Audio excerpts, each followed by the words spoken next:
Well, welcome, and what an honor to have you here. There's a lot of big themes to discuss, but I thought I'd start with asking you a very small question. You've all lived justice, worked on justice in many different ways in your careers, and I was wondering if you could give us one example of a specific instance in which you saw justice done, where you thought, here today is a moment where I see justice done.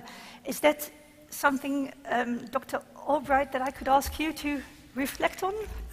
Thank you very much, and I'm delighted to be here, and Your Royal Highness, it's wonderful to see you again, and Mr. Mayor, and everybody here, and fellow panelists.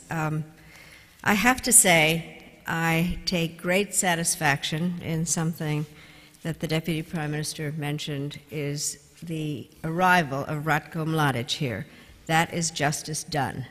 It is in the process of being taken care of, but if I might take the opportunity to answer this question in this way, one of the first votes I took as United States representative to the United Nations was to create the War Crimes Tribunal.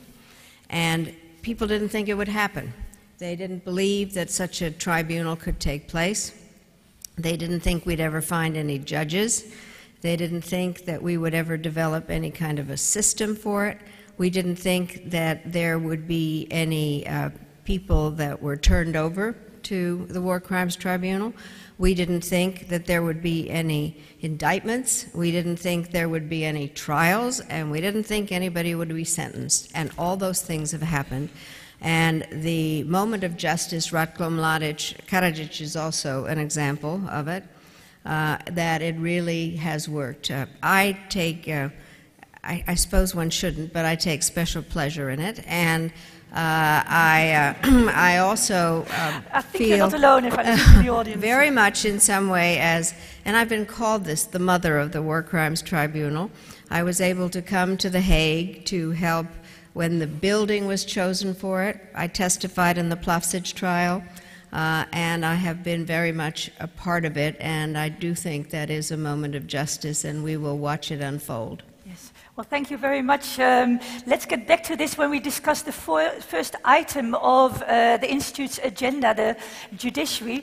But first, I would like to turn to you, Dr. Hossain. Do you have one moment in your long and distinguished career where you thought, here is justice done? Yes, I think my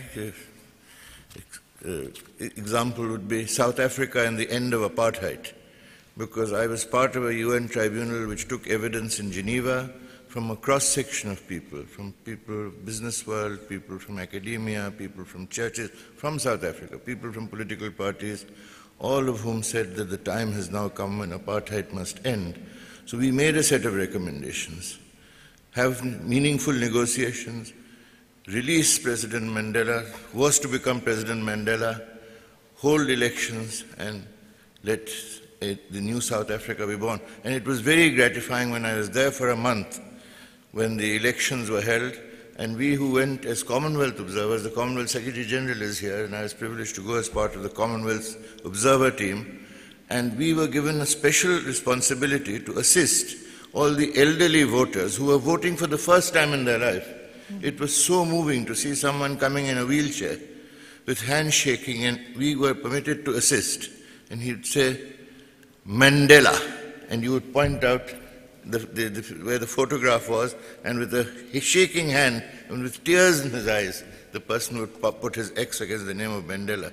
And so we really saw the new South Africa being born, and it was an achievement of long years of struggle, the suffering of President Mandela and his colleagues, and the way the international community ultimately were able to help in holding those elections, in following through with the establishment of the institutions of democracy, and to see a long struggle.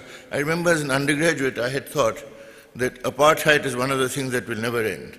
The irresistible force which was behind it would not yield to the demands of justice, but one saw the demands of justice prevail.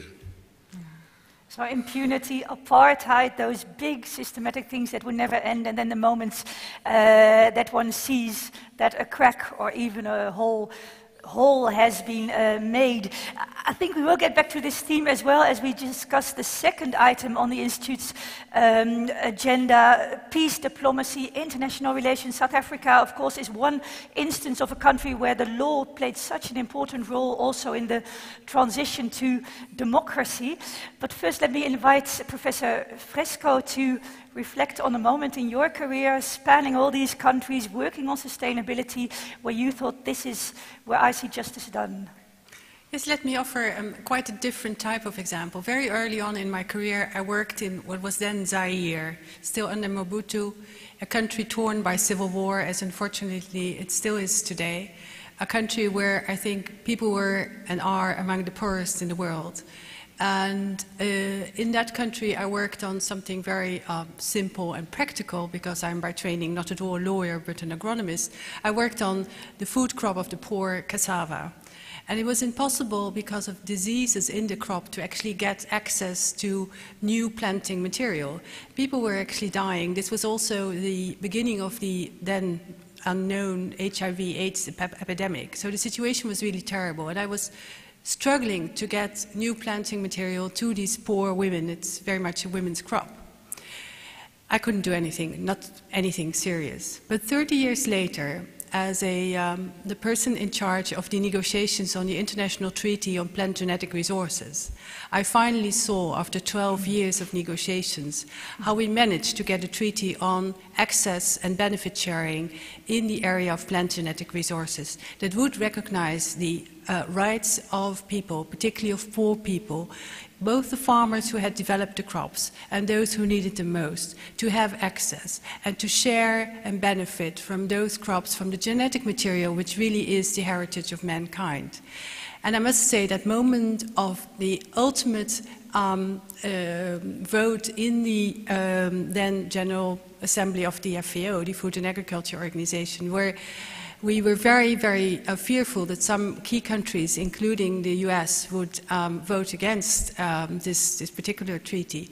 When it finally came, and we had no votes against and only 2 abstentions, I think was a real moment of elation. I thought, this is what I've done it for. This is why we went through 12 years of negotiations for these poor women farmers in Africa.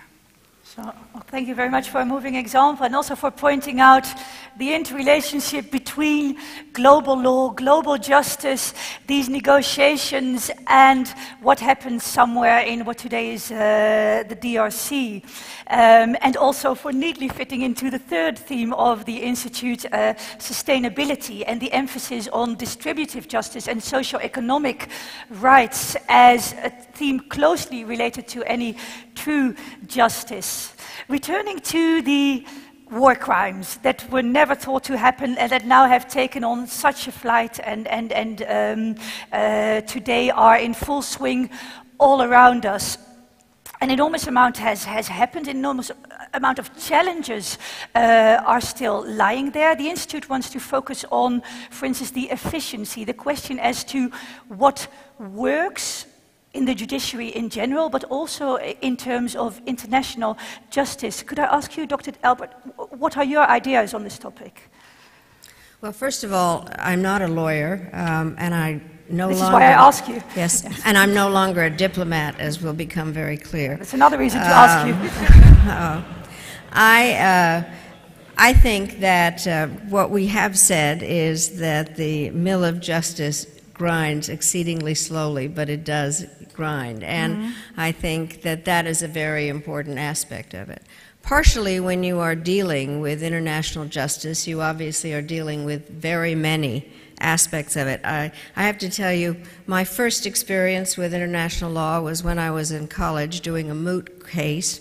I was the Chief Justice in the Iceland fisheries case, I thought. So I got very interested even at that stage. But I think that watching how long it does take, first of all, to establish the principles, which is why I think the Institute is going to be so important, because we have different legal systems. How you match a common law system with a civil system, and how you figure out what are the rules by which the system operates.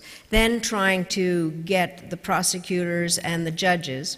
One of the things that I did when I was at the United Nations was also to gather the group of women permanent representatives. I thought it would be a very large group. At that stage, there were 183 countries. There were 7 of us, women. We called ourselves the G7, and what we managed to do was to get to 2 women judges on the first War Crimes Tribunal, because in fact many of the cases were cases against women, and then getting rape declared a weapon of war. But it takes a very long time. The other part that, and it's not particularly, I have to say, it takes a while in order to assemble all the aspects.